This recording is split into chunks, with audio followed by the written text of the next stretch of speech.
que con el objetivo de contribuir a pues una mejor planeación de las políticas en el tema de desarrollo social, pues el Consejo Nacional de Evaluación de la Política de Desarrollo Social, el Coneval, pues presentó su informe de evaluación 2024.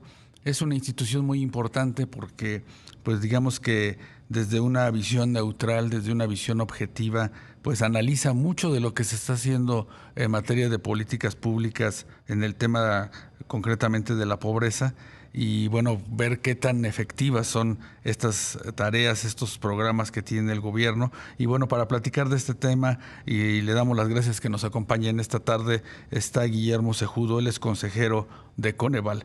Guillermo, muy buenas tardes. ¿Qué tal? Muy buenas tardes. Gracias por invitarme a platicar con ustedes hoy. No, a ti por darnos un poco de tu tiempo en este inicio de fin de semana. Guillermo, coméntanos algunas líneas generales de este informe. Con todo gusto, el informe que como cada 2 años presentó hoy Coneval es un informe que tiene 2 propósitos. Por un lado, dar cuenta de los avances y los desafíos en materia de política social y por otro, dar evidencia sólida y recomendaciones puntuales para los próximos gobiernos. Y en particular este informe decidió Coneval concentrarlo en los grupos históricamente discriminados.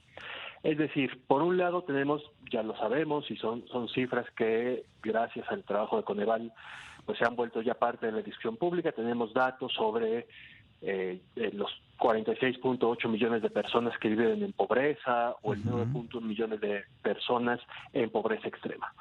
Pero detrás de esos promedios hay también realidades específicas muy concretas que afectan a ciertos grupos que requieren también atención. Y por eso te digo que es a la vez un buen diagnóstico y un conjunto de recomendaciones para atenderlas. Déjame darte 2 ejemplos. Sí. Uno de los grupos que tienen una situación peor que el promedio son niñas y niños, en particular aquellos menores de 5 años. Ese grupo tiene 48.1% de ellos en situación de pobreza y 11.6% en pobreza extrema. Es decir, 11 de cada 100 niños menos de 5 años viven en una situación de pobreza extrema. Eso alerta sobre la necesidad de construir políticas públicas dirigidas a esa población. Si revisamos hoy el gasto social, y estos son datos que están en el informe, la cantidad de recursos que se destinan hoy a personas mayores, que está muy bien, ha aumentado mucho en los últimos años. Claro. En cambio, los recursos dirigidos a primera infancia han tenido una trayectoria inversa y esto se refleja en pues los promedios de pobreza y pobreza extrema entre ambas poblaciones. Y otra vez, no se trata de equilibrar promedios, sino de asegurar que estas personas, esos niños y niñas enfrenten condiciones más propicias para garantizar efectivamente sus derechos.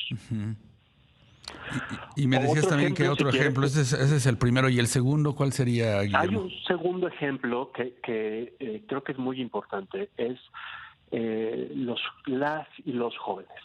Hay efectivamente nuevos programas en esta administración, como el programa de Jóvenes Construyendo el Futuro, que ha buscado pues llegar a jóvenes que están en la transición entre la escuela y el trabajo, para capacitarles y darles un apoyo temporal en lo que adquieren habilidades.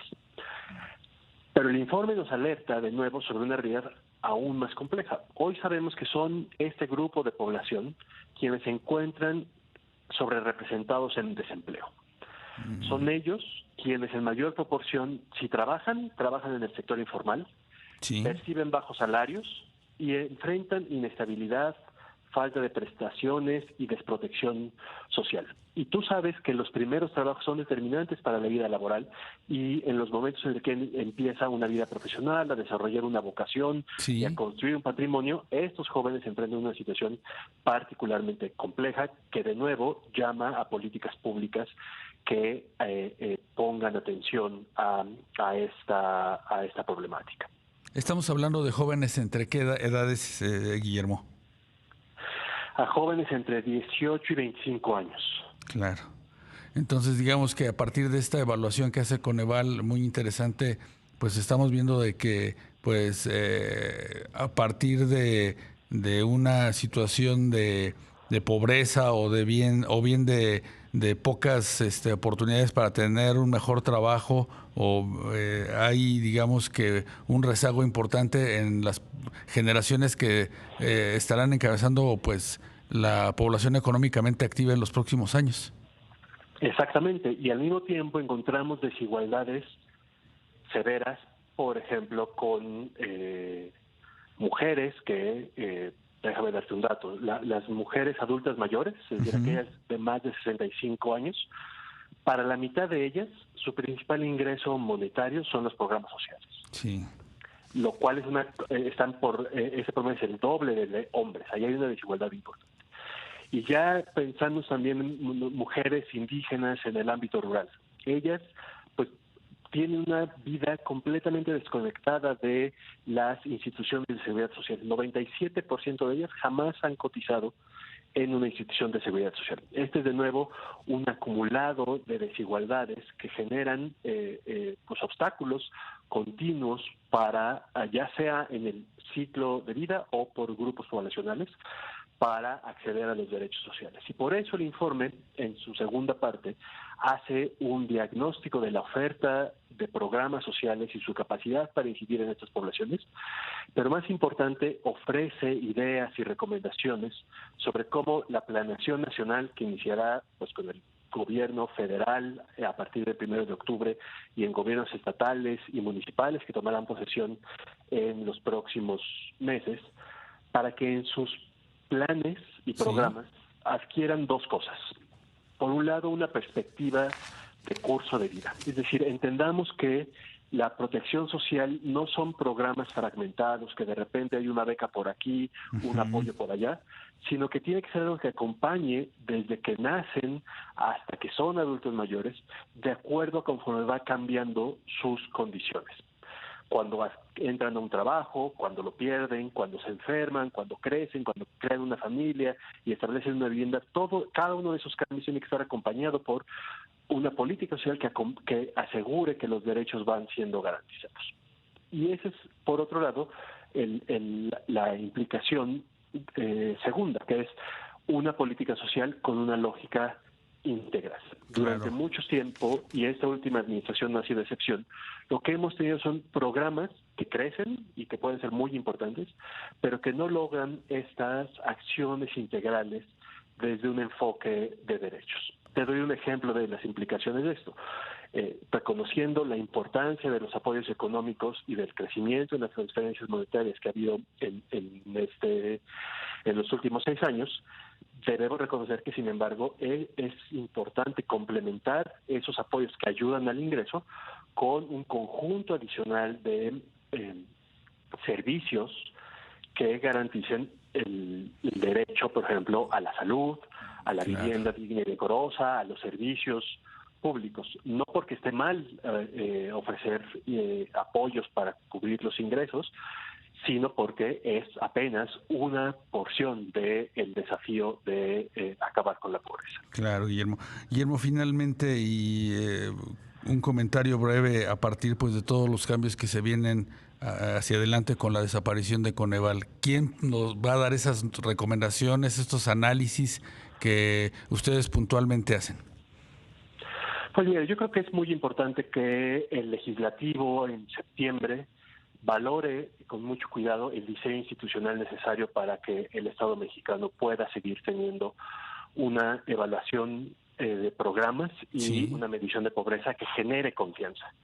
Y eso significa, desde mi punto de vista, preservar el actual diseño de Coneval. Trasladarlo a INEGI, como está pensando, significa alejar la función y sobre todo perder esta importantísima distinción entre quien recolecta información y quien la procesa, analiza y genera además estimaciones adicionales. Hay una simplificación en la que entonces se cree que Coneval solo mide la pobreza. Coneval desarrolla metodologías para calcularla. Coneval tiene discusiones conceptuales para definir indicadores. Y luego hace estimaciones para también hacer cálculos de pobreza municipal, índices de rezago social incluso por localidad o por AGEP. y datos para que los tomadores de decisión puedan definir las zonas de atención prioritaria, asignar los recursos de infraestructura social a los municipios, sobre todo aquellos en pobreza que dependen de eso. Entonces creo que si se revisa con cuidado el diseño, hay una forma muy fácil de atender esto, y es reconocer que el Coneval hoy no es un órgano autónomo constitucional, porque esa reforma no prosperó. Y que, al contrario, si se elimina y se manda a INEGI, se va a perder demasiado. Alejarlo. Por supuesto. Pues Guillermo Cejudo, consejero de Coneval, gracias por acompañarnos esta tarde, y ojalá que lo que nos expresas esta tarde sea escuchado por los legisladores ahora que empiece el próximo periodo legislativo. Que tengan muy buen fin de semana, Guillermo.